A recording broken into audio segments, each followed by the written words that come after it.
topik isu sampah kat kampung ni, Naz. Tapi untuk saya bukan saja di kampung lah, di Malaysia secara dasarnya. Adakah kita cukup cakna sebagai rakyat Malaysia untuk melupuskan sampah kita dengan cara yang lebih mampan, yang lebih efisien dan juga tidak mengganggu alam sekitar dan juga deria-deria bahu kita. Itu yang penting. Jadi kalau kita tengok bingkisan sebelum ini, sebelum kita ke break sebentar tadi, tentang masalah yang dihadapi terutamanya di kawasan-kawasan luar bandar dalam sistem pelupusan sampah dan juga kesedaran mereka dalam melupuskan sampah dengan cara yang sesuai. Jadi kita bersama dengan Dr. Muhammad Yusof Ishak, pensyarah kanan Fakulti Perhutanan Alam dan Alam Sekitar Universiti Putra Malaysia. Sofia. Assalamualaikum, Doktor. Thank you very much for being with us. Segak dengan batik hitam. Semestinya kan, Doktor, kalau kita memasuki dalam topik seperti ini, banyak perspektif yang boleh diberikan, khususnya penduduk kampung dan juga pihak berkuasa tempatan dan sebagainya. Tetapi mungkin sebagai permulaannya, mengapakah terdapat jurang perbezaan daripada sudut pengurusan sampah mengikut lokasi tertentu di Malaysia khususnya? Mengapa? Saya fikir ini disebabkan oleh bidang kuasa. Sebagai contohnya, untuk suatu kawasan jadikan kawasan perbandaran, mereka perlu memiliki jumlah nombor bilangan penduduk sebagai contoh. Jadi akan adalah kawasan-kawasan di mana jumlah penduduknya tidak dimasukkan dalam bidang kuasa tersebut, jadi mereka agak terpinggir dari segi khidmat yang boleh diberikan oleh pihak berkuasa tempatan. Jadi sebenarnya mengikut kepadatan penduduk setempat di sana, ya? Kepadatan penduduk dan juga mengikut accessibility. Di mana kita ada contohnya kampung tradisi dan juga kawasan-kawasan bagan air sebagai contoh. Ini yang di luar, masih lagi di luar lingkup, ruang lingkup pihak berkuasa tempatan. Tapi kalau kita lihat tadi, ya Sofia, dalam bingkisan sebentar tadi di Serkam Melaka, di kawasan perumahan tu, semuanya rumah batu di sana. Kita nampak ada yang ada tong sampah, ada yang tak ada tong sampah. Ada jalan besar. Lepas tu adalah jalan tikusnya, tapi semuanya bersambung. Jadi di sana kita tak nampak satu sistem yang menyeluruh. Pendapat Doktor? Ini memerlukan, saya rasa, lonjakan dari pihak berkuasa tempatan lah. Kalau kita menggunakan contoh di Kuala Lumpur, kita lihat ada kenderaan beroda 3 yang digunakan untuk mengambil sampah. Jadi walaupun akan mendatangkan kos kepada pihak berkuasa tempatan, jadi setidaknya ini dapat mengelakkan lagi impak dari segi alam sekitar jika sampah tersebut tidak diambil. Jadi saya rasa pihak berkuasa tempatan perlu mengambil kira kawasan-kawasan yang tidak boleh diakses tadilah. Baik, Doktor, ada satu titipan di media sosial kita di MHI TV3 daripada Tuan Pak Ngah Merbuk. Sebutan di sini disebutnya Majlis Perbandaran hanya cover di kawasan perumahan kerana bayar cukai pintu. Di kampung-kampung ni memang tak ada. Di JKK dan Wakil Rakyat sepatutnya membawa perkara ini ke pihak yang sepatutnya, sebab mereka ni sangat-sangat gusar dengan kedatangan penyakit yang bakal datang kalau tidak diuruskan. Bagaimana pendapat Doktor? Masih lagi menjadi perbincangan lah sama ada wang cukai dibayar dan sebagainya. Walau bagaimanapun, saya fikir satu konsep yang cuba diketengahkan oleh kerajaan sekarang adalah waste to wealth ataupun circular economy. Waste to wealth. Di mana sisa-sisa kompos tersebut boleh ditukar menjadi sesuatu yang boleh menjana pendapatan. Tapi kita harus sedia maklumlah bahawa tidak semua sisa tersebut boleh dikompos ataupun ditukar menjadi bentuk-bentuk yang lebih diguna pakai semula. Ada sisa berbahaya contohnya yang perlu dilupuskan dengan cara lebih selamat. E-waste sebagai contohnya. Dan kita kena ingat bahawa perkampungan kita sudah menjadi bandar. Dalam masa 10 tahun lagi, hampir 80% daripada Malaysia ni kawasan bandar. Tapi diet kita makin berubah. Makanan kita semakin berminyak dan berlemak. Jadi ini akan mendatangkan cabaran lah yang perlu kita tangani sekarang. Okey, jadi kalau kita nampak habit atau cara pemakanan kita berbeza, itu satu hal lah, kita tak boleh kata berubah. Itu lumrah dikatakan. Tapi macam mana tahap kesedaran orang awam di sana dari segi pelupusan sampah? Macam kita ada suatu program di mana kita harus asingkan sampah kita dan sebagainya. Tapi pada orang yang duduk di kawasan luar bandar, kita asingkan pun macam ada orang yang datang nak ambil kan. Jadi di mana harus kita betul-betul tumpukan perhatian? Kesedaran sivik ataupun kita tekan pihak berkuasa tempatan? Saya rasa ini memerlukan kedua pihak. Jadi pihak berkuasa perlu menguatkuasakan kembali pengasingan di punca supaya kontraktor tersebut boleh mengambil sisa yang khusus bagi digunakan ataupun diproses seterusnya. Dan pihak berkuasa dan juga pihak orang ramai sepatutnya, kita dah ada kesedaran, kita dah ada knowledge, tapi kita tak ada amalan, praktis. Jadi inilah platform yang perlu kita sambungkan dari segi bagaimana jika mereka menghasilkan sisa tersebut, ditunjukkan bagaimana ke mana perginya sisa tersebut dan bagaimana sisa tersebut boleh membantu meningkatkan kualiti hidup di kampung-kampung. Ini yang perlu kita tunjukkan kepada mereka.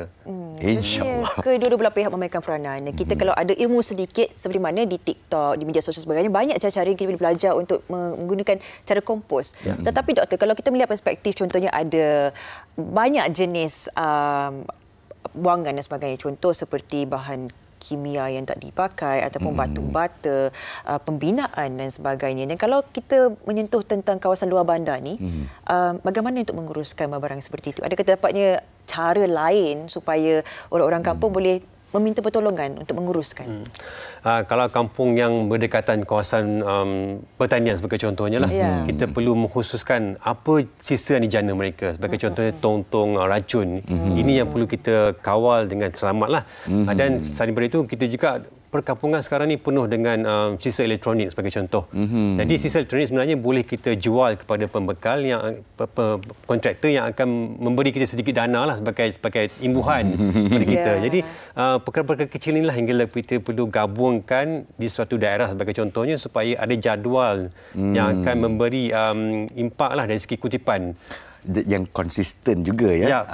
Yang konsisten. Kalau amalan daripada orang ramai juga harus konsisten, PBT juga harus konsisten dalam sistem mereka. Jadi satu lagi lah, kita ni kalau cakap pasal Cakna tentang pelupusan sampah dan sebagainya, dia kadang-kadang kita kumpul satu tempat, kadang-kadang semua jiran yang tak ada tong sampah tu, okey kita kumpul sini dah seminggu dah ni. Seminggu monyet dah datang, anjing dah datang.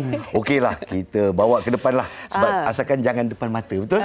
So inilah terjadinya bila ada parit tak sebenarnya. Bom masuk parit, bom masuk sungai dan sebagainya. Dan mungkin kepada mereka yang buang sampah tu, asalkan bukan depan mata kita, okey, problem dah settle. Tapi ia menjadi masalah kepada semua jika menjadi pencemaran. Pendapat doktor?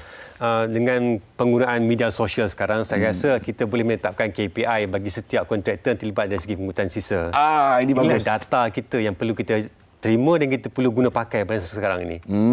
Jadi kita kena pantau dan kita kena beri maklumat jugalah. Betul. Saya memikirkan kita menyentuh tentang PBT, kontraktor dan sebagainya. Tapi saya terfikir satu peluang di mana kalau orang kampung itu sendiri yang ialah meletakkan satu sistem di mana dia menguruskan kampung sendiri, sampah dan sebagainya, mungkin dengan penggunaan lori untuk disampaikan sampah tersebut ke tempat pelupusan yang sepatutnya. Mungkin satu peluang perniagaan bisnes juga. Masalahnya bukan hal aku. Semuanya kata bukan hal aku. Itu masalahnya. Mindset kita. Tapi kita ada program dipanggil Waste to Energy sekarang. Di mana incinerator dengan teknologi yang terkini memerlukan sumber ataupun bahan-bahan sisa yang berterusan. Jadi inilah boleh menjadi satu pencapaian pendapatan bagi kawasan-kawasan tersebut, di mana mereka boleh menyumbang sisa dan digunakan sebagai feed kepada incinerator tersebut untuk menghasilkan tenaga. Waste to energy ya. Jadi bukan saja kita dapat kitas semula untuk menjandakan pendapatan, tapi untuk menjadikan tenaga. Itu suatu inisiatif yang amat bagus. Jadi mungkin kita nak tanya nasihat atau pendapat doktor untuk para penonton kita di luar sana. Apa yang boleh kita lakukan sebagai seorang penduduk luar bandar untuk kita mantapkan lagi knowledge kita atau pengetahuan kita dan kita praktikkan?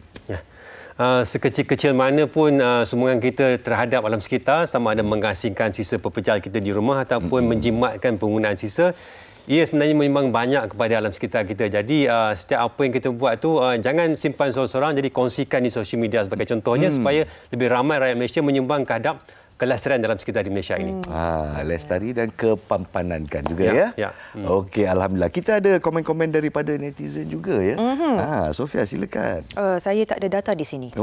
Setakat ini data masih belum menerima. Masih belum terima datanya. Teruskan. Okey, baiklah. Jadi dengan ini apa yang kita tahu, kita kena cakna tentang macam mana kita nak lupuskan sampah kita sendiri. Sebab itu keyword di sana, sampah kita sendiri. Sampai bila kita nak kata bukan hal kita, asalkan dia dekat luar rumah, okey, dah bukan hal saya lagi. Saya kira ini sense of ownership. Kalau itu kampung kita, sampah kita, kita ada tanggungjawab untuk menyelesaikannya bersama. Dan data bawa masuk ni. Muhammad Aidil berkata bukan semata-mata salah PBT, awareness penduduk juga main peranan. Kadang-kadang tong sampah dekat di rumah tapi tetap buang merata sebab kita assume ataupun merasakan tak ada orang nampak. Tak ada orang nampak, tak tahu itu sampah kita. Dan itu satu pemikiran yang perlu kita fikirkanlah. Segan tau sebenarnya. Kesedaran civik itu sangat-sangat penting. Macam-macam kadang-kadang saya tak faham macam mana orang boleh lalu dan dia boleh campak luar kereta dia macam tu saja. Atau dia jalan-jalan, dia pandang dia tak ada tong sampah pantang tak ada tong sampah. Bukan hal saya. Zap, ada lampin terbang pula. Lampin terbang. Itu saya Ini paling satu pantang. Okey, doktor, terima kasih banyak-banyak kerana berkongsi pendapat dengan kita juga. Dan semoga memberi inspirasi kepada anda di pagi ini untuk mula suatu kehidupan lestari yang baru. Segalanya bermula daripada mindset ataupun cara pemikiran kita, boleh kita lakukan.